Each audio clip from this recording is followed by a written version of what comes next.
বদসুরত নাটকের 12 নম্বর পর্বের আপডেট ও রিভিউ ভিডিওতে আজকে সবাইকে স্বাগতম। আজকে জানাতে চলেছি বদসুরত নাটকের 12 নম্বর পর্বটি কবে আসবে এবং 12 নম্বর পর্বে কি কাহিনী ঘটবে।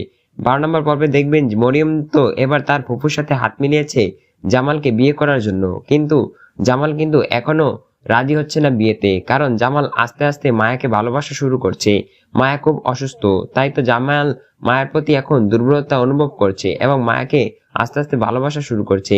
এই ভালোবাসা দেখে মরিয়মের হিংসা লাগছে, কারণ মরিয়ম টাকা ও অর্থ সম্পত্তির লোভ করছে। এখন সে তার ফুফুর কথায় এবার ফুফুর সাথে হাত মিলিয়ে জামালকে বিয়ে করতে চায়, কিন্তু জামাল তো এখনই বিয়ে করতে রাজি হচ্ছে না।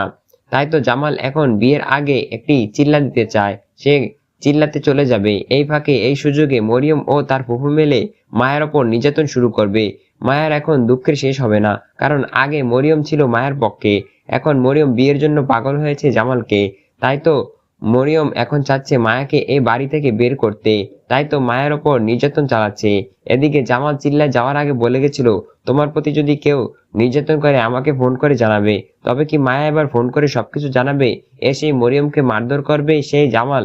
কি ঘটতে চাচ্ছে এই নাটকের সেই 12 নম্বর পর্বে? 12 নম্বর পর্বটি কবে দেখবেন? আগামী 3 ফেব্রুয়ারি আসতে চলেছে এই নাটকের 12 নম্বর পর্বটি। শুধুমাত্র ইগল ইসলামিক নাটক ইউটিউব চ্যানেলে দেখতে পারবেন এই নাটকের 12 নম্বর অংশটুকু। শুধুমাত্র ইগল ইসলামিক নাটক চ্যানেলে আগামী মঙ্গলবারই আসতে চলেছে বিকাল 3:30টায় এই নাটকটি বেশ জমজমাট হচ্ছে, কারণ চিল্লা থেকে এসে নতুন এক কাহিনী ঘটে যাবে জামালের জীবনে। তখন মরিয়মকে বকাঝকা শুরু করবে দিবে জামাল, মরিয়ম কান্নাকাটি শুরু করে দিবে। তবে কি মরিয়মের ওপর মায়া লাগবে? মায়াকে কি এবার সত্যি সত্যি ডিভোর্স দিয়ে মরিয়মকে বিয়ে করবে? কি ঘটতে যাচ্ছে এই নাটকের 12 নম্বর পর্বে?